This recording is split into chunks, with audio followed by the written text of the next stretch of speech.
Good day guys and welcome to another episode of Riding in Tandem. RID, Riding in Tandem, RID. With me, RM. And me, Jay Walker. Yan, no? Meron na naman tayong special guest ngayon. At ang gamit nating sasakyan ay ang Mitsubishi Triton Athlete. Ano? Ready na ba kayo subukan natin to? Tara na! Etong video na to, hindi to review ha, media drive namin to. Pero gagamitin kasi namin siya sa off-road. Kaya ipapakita namin sa inyo kung kamusta nga ba ang Triton sa off-road. Pasalamat muna tayo sa sponsor ng ating video. Ito ang Atto Sport, the world's most innovative mobility scooter. Pwedeng itupi, pwedeng hilahin, pwedeng paghiwalayin. May leather seats at grips. Illuminated ang LCD dashboard. May mga ilaw for visibility. At pwedeng lagyan ng armrest. Mabilis din itong i-assemble.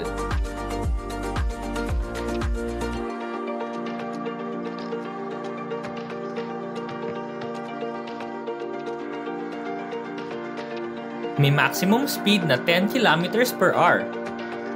Shock absorbing at flat free ang gulong. Mataas ang ground clearance. Naka-disc brakes. Pwede rin itong dalhin for land, sea, and air travel.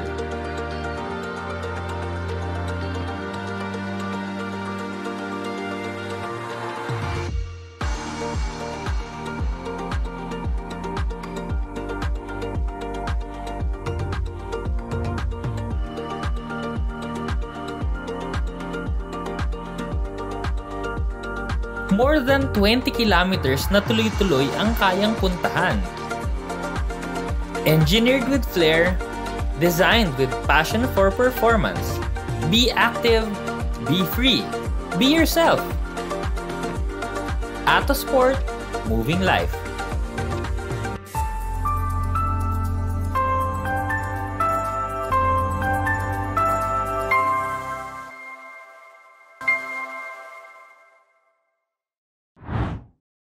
Pero dahil dadaan muna tayo ng kalsada bago pumunta sa off-road dahil medyo malayo yung pupuntahan natin, no?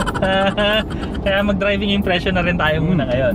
Ang makina nito 2.4 liter pero dalawa yung dual stage turbo. So ibig sabihin power niya. Okay. Tama. Dual stage, ibig sabihin meron siyang lower stage tsaka merong higher stage. Tama. So kung kailangan mo ng tulin sa medyo low RPM, may turbo siya doon. Tapos pagka medyo rat-ratang ka na, high RPM, edi may turbo pa rin siya doon, no? Di ba? Galing, no? Testingin niya natin. Gawin ko 60. O, tas ang baba ng rev natin, 1.5. Oh, may hatak. Oo, kaso may sakay na sa unahan eh. Kaya mo na. Tsaka ang kinaganda, no? Walang usok sa likod. Ang transmission din ito, 6-speed automatic. So ngayon, cruising tayo sa expressway, no? 80 km/h, 1.5 ang RPM natin. 1,500 RPM at 80 kilometers. Pero bumagal na tayo ngayon, no? Nasa 70 na tayo, nasa mga 1.3 na lang siya. Pero ano nga ba ang meron sa Triton na wala sa iba? Ang Triton kasi Mitsubishi, so established na brand na, so reliable. Durable, reliable. Sasubok na, di ba? Tama. Ang dami kasi nitong mga lalagyanan. So meron siyang lalagyanan dyan, dito sa gitna, dito sa gilid. So practical talaga siya. So kahit pick up ang design niya, no, practical pa rin para sa mga tao dito sa loob. Sa comfort naman, actually ito, di ba, ano to eh, 2024, bagong-bago, Triton, di ba, Pards? Pero dati kasi, di ba, meron tayong Strada. O kamusta yung comparison dun sa dati Strada mo? Wala ka ng difference sa ride quality. Mas stable na siya, hindi siya matagtag masyado. Parang siyang mga Montero dati, yung ride quality niya. Actually better pa dun sa Montero dati. Yung mga 2016 Montero. Ganun talaga nangyari sa technology, no? Pagka tumatagal, gumaganda talaga. So yan, medyo may space tayo, no? Biriting ko ng konti. Yeah, ayos. So 100 km/h na tayo. Parang 140. Matulin. Pero no. Sa looks din ay iba na yung Mitsubishi, di ba? From dati na yung itsura ng Strada, alam mo naman, di ba, Pards? Ngayon, evolved na yung dynamic shield. So, mas maganda na yung itsura niya. No? Meron pa rin siyang parang silver na nakaganon. Ano? Pero medyo boxy ngayon kasi syempre pick-up naman to. Kaya medyo kahon talaga siya ng konti. Pero kita mo pa rin. Ang size din nito medyo mahaba. Tsaka malapad kesa dun sa dating Strada. No? So, malaking difference ng wheelbase ito talaga. Pinahaba nila. So kaya pala medyo maluwag tayo dito sa loob, ano? Compared doon sa dati, no? So isang effect mas mahaba ng wheelbase, mas maganda rin yung ride quality. True. Mas Pansin na pansin ko rin dito, parts, no? Kasi ako nagda-drive, syempre, no? Yung speed natin, kahit medyo nag-overtake kasi tayo, kaya medyo lumampas lang tayo ng konti sa 100, no? Pero feel ko na stable pa rin siya kahit high speeds. Pero pick up to, ah. Ngayon, 60 km/h nga, sobrang stable. Kakaiba nga rin pala yung 4-wheel drive system nito sa mga regular na 4-wheel drive system. Kasi, di ba, parts? Alam mo na, di ba, yung iba, 2 high, 4 high, at saka 4 low. Tapos na yun eh, yun na yun eh. Pero dito kasi 4. Kung meron siyang 2 high, meron siya nung kagaya nung regular na 4 high, meron din siyang 4 low, pero meron siya nung in between nung 2 high at saka nung 4 high. Meron siya nung 4 high in between. 4 high LC. Ayan. Ano yan? Naka-locking center differential pa ganyan. Tapos 4 LLC, naka-lock yung center differential. Ayun. Ito pala, meron palang kodigo dito kasi nasa cellphone ko yung kodigo. So yun, yung 2 high, yung 4 high nito ang kakaiba. Pwede kasi siya kahit sa gravel, pwede siya kahit sa road. So, ang ibig sabihin mga katandem, itong Triton, pwede nyo siyang gamitin as parang all-wheel drive system, di ba? Hindi siya masisira kahit gamitin mo sa kalsada. So pagka kunwari umuulan or paakyat ka ng bundok tapos may mga gravel, so pwede mo siyang gamitin. Basta 4 high. Pag 4 high LC, pag ano yan, pang off-road lang yan. Oo. So ang ibig sabihin lang nun, pagka may L, ibig sabihin nun naka-differential lock. Ayun. Ang galing, di ba? Kasi usually pag pick up nga, di ba? 3 lang naman talaga. So dito parang may extra ka pa. Meron din tong 7 drive mode. So kabisado mo ba yun, Pards? Hindi ko kabisado. Ako din eh. Ano nga ba yun, Edward? Wala nakalagay dito. Yun lang. So ilalagay na lang to ni Edward dito yung 7 drive modes. Ang dami kasi. Pero nararamdaman ko merong eco doon, merong gravel. At yung iba, ito na lang. So kung ano man yung conditions, no, meron siya. Yun naman ang importante doon. Nako, ito pa yung paborito ko, Parts. Ano yan? Kasi nung nagpunta kami sa Japan, ginamit namin to sa gravel roads na may ibang sementado, tas may mga graba. Doon ako nagulat kasi professional na rally driver yung nagda-drive. Pero yung control nito, kahit ganun yung kalsada, grabe. Talaga. Ang ginagawa pala kasi nun, yung isang gulong niya na membreno para lumiko yung sasakyan. For example, pupunta ka ng kaliwa. Yung front na gulong mo sa unahan, mamembreno siya ng konti para makatulong na lumiko yung sasakyan. Nice. Ganun pala yung ano nun. Ano, automatic na ba yun? Or may kailangan ka pang... Wala, automatic na yun. Basta nakaganyan siya, okay na yan. Yung magana na yan. Galing, di ba? Galing. Ang infotainment system din, kanina pa kami nagsasounds dito, no? Puro rock nga yung no? Sino ba namili nun? Ikaw ba, Edward? May pinarovide silang playlist. Pero in fairness sa tunog, okay na okay sa akin, no? Nag-headbang na nga din si Alex kanina eh. So 9-inch yung infotainment system nito, 7-inch naman yung instrument cluster. Meron din tong Android Auto tsaka Apple CarPlay. So, pero wireless ba yung Android Auto tsaka Apple CarPlay? Oo, wireless. Oo, kasi ito yung phone na gamit namin yun. Walang wire. Apple to, sana iuwi ko na lang mamaya. Hello Mitsubishi, welcome sa akin ng iPhone nyo. So yun na, actually mga katandem, no, humahaba na yata ang usapan natin. Pero ang pinunta kasi talaga natin dito yung off-road. So kita-kits na lang tayo dun mamaya. Game? Game! Okay. At mga katandem, no, dito naman talaga made ang Triton, di ba? Off-road, kaya kasama natin ngayon si Sir Marco. Hello. Maglilibot tayo off-road, di ba? So para alam niyo lang mga katandem na naka-stock tires lang tayo, naka-stock na Triton, walang binago, pero gagamitin natin dito off-road. So itong mga kalsada na to, ito lang naman yung usually na dinadaanan pagka mag-overlanding ka, di ba sir? Yes, So, yes.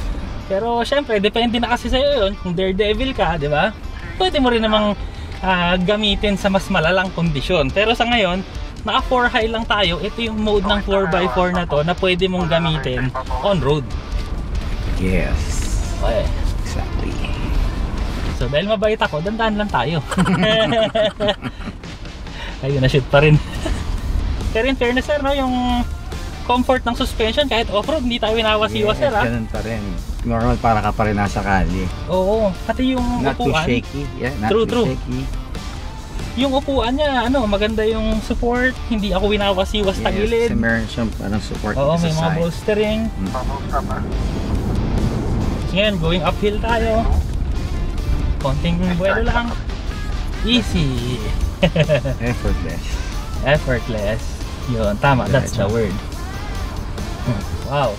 Tingnan mo na yung view dito, ah. Yeah. Oo, diba? May pagka-technical na rin itong dinadaanan natin sa totoo. Sa bagay. Hindi pwedeng padaanan sa mga non-experienced driver. True, sa bagay. Baka malula. Oo, at saka baka dumulas. Yes. Eh kasi ang gilid po natin mga katandem, kung hindi nyo po nakikita, no, bangin. Step on the gas and pray to God. Pero ito pa yung ano sir, no? Left tayo. Left. So ito pa yung isang feature ng ano, no, Triton, no? Meron tong 360 camera. Yeah. Kaya kung kunwari ganito nag-offroad ka, no, pag lumiko ka, makikita mo yung mga sides. Wala kang blind spot kasi makikita mo lahat, di ba? Yeah. Kaso ang problema dito sa course natin, no, kahit makita mo man, puro butas talaga eh. Shoot ka talaga. Pero huwag kayong mag-alala kasi pang off-road naman talaga suspension nito. Naka-ladder on frame naman to kaya matibay. Durable talaga. Sir Marco, tatanungin lang kita sir, no? Sa Strada, no, 'di ba? Kasi maporma siya, maganda. Yeah. Palagay mo ilang chicks ang maisasakay natin. No comment. Napatay yung isang baka may nanonood. Ha? Ha? Hindi ko narinig yung question mo. Next question. Alam, love na love ko misis ko eh. Ayun. Yeah. Ay, good boy tayo. Ganun Oo daw naman. pagka Marco, di ba? Yan. Parang mali yung interview. So bago nga pala tayo tumuloy, no, shoutout lang natin yung katandem natin na bagong nagba-vlog din, no, yung Boquitos Vlog. Shoutout natin yan kasi parati siyang nanonood sa atin. Tapos ito, naku, lalaki ng bato dito sir, ah. Malalaki, di ba? Medyo malaki. Medyo mataas din to, paahon. Oo. Puta mo na lang kung sino yung mga nandun. Naputi mo na. Pero ito rin yung maganda dito sa Strada sir, eh, no? Yung torque niya malakas. Kaya kumbaga kahit yung revs ko mababa lang, tuloy-tuloy lang tayo maandar, oh. Yes, another term. Effortless talaga. Effortless, tama. Less than 1,000 RPM, kaya niya mag-crawl pa. Oo. Dito. So yun, as in, easy lang, walang, hindi ko yung kagaya ng iba, di ba sir, kailangan taasan mo yung rev mo para makaahong ka, di ba? Exactly. 1,000 lang, 1,100. Okay. So tatandaan nyo lang mga katandem, no, pagka ganitong lupa, dandahan lang kasi baka mamaya dumulas tayo eh. Better safe than sorry, di ba sir? Yes. Always feel the traction. Oo. May traction lagi yung tires niya. True. Kung nasa hill dito din. Tapos Ayan, ang taas yan. kung meron Ay, oo nga, medyo bundok pala yung aakyatin natin. mga putok. Malalim din tong shoota natin. Medyo sa right ka, sir. Yan. O, diba?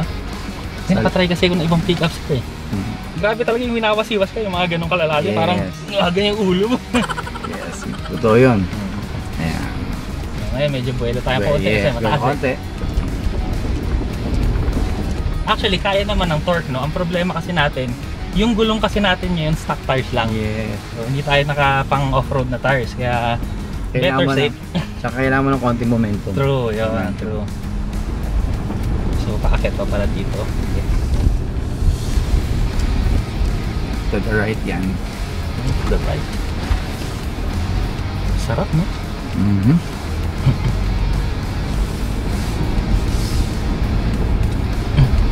Kaya ano, no? Alam niyo mga katandem, sinama nga to sa AXCR nung nakaraan. First entry pa lang niya pero placer na, di ba sir? Placer na kaagad. Oo. Imagine niyo yun, no? From production na unang labas, sabay placer na kaagad sa AXCR. Galing. So baka next year yan, champion na. Uy, medyo dumudo May na. drift, di ba? Galing. Then turn right.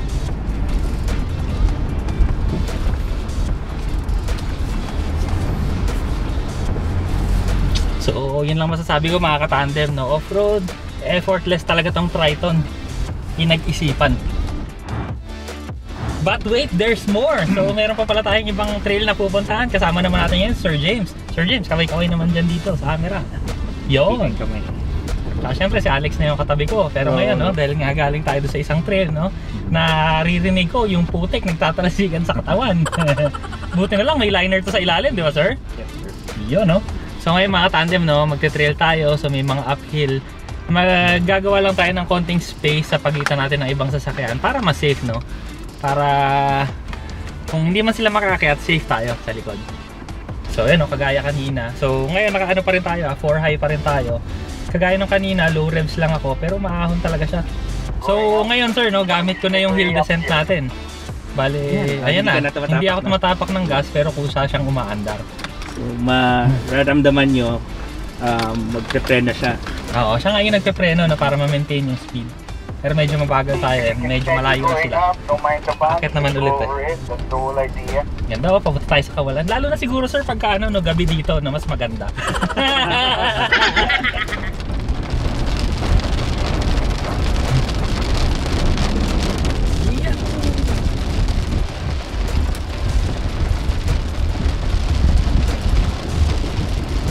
Yo control. Iyan no. Iyan no. Hindi naman siguro halata sa video yung tonto ako, no? Anyway, yun kasi yung kinaganda nito, no? Yung yaw control. Kasi pag lumiliko ka nga sa ganito, sa puti, kahit ganito, basta may paliko, magpe-preno yung side ng gulong ko saan ka magto-turn. So, yung camera ko pala medyo tabingin apart. So, kailangan mo pag ganun ng konti. Thank you. Hindi lahat ng sasakyan may yaw control, di ba Sir James? Yes sir. Oo, di ba? Parang dumadaan lang tayo sa pilapil, no? At may mga nakutinam sa gilid. Ano ba yan, Pards? Alam mo ba kung ano yan? Parang kalabasa. So yun yung exciting ngayon, no? Patagal ng patagal, paputik ng paputik, pero hindi tayo nakamag-tires. Ito matagilin. Sliding. Exciting! Dumudulas pa tayo. Yan talaga. Rally driver, di ba? Yahoo! Ay, okay, pwede nyo i-try sir yung sa drive modes, meron tayong mod. Oo nga, no? Iyon, no? Wow na. Wala. Uy! Iyon, no? Pangapagilid na siya. Uy! Nangalan siya. Wait. Yun na kayo. Sino driver niya? Ayun, dumudulas. Durog na yung lupa. Hindi na ako nagagas. May hill descent nga pala, no? Nawala na sa isip ko. Kayang-kaya naman sir. Sa bagay. Hindi ko anti lang.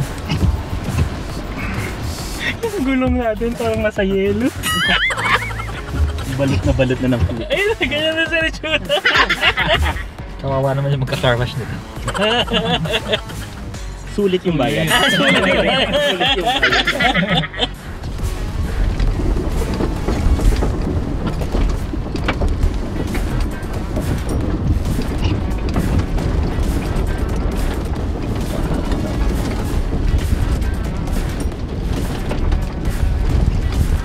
So mga katandem, no, nakita nyo naman yung pinagdaanan natin, yung mga putik, medyo tumatagilid na yung sasakyan, sumobra pa ako.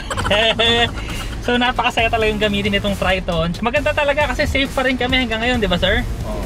Pero maganda talaga ang performance nito off-road or road, kahit saan, pwedeng pwede. Kaya kung ako sa inyo, mag-test drive na lang kayo sa pinakamalapit na Mitsubishi sa inyo. Maraming salamat sa panood. Sana nag-enjoy kayo sa video na to. Kami mag-i-enjoy pa. Next video na!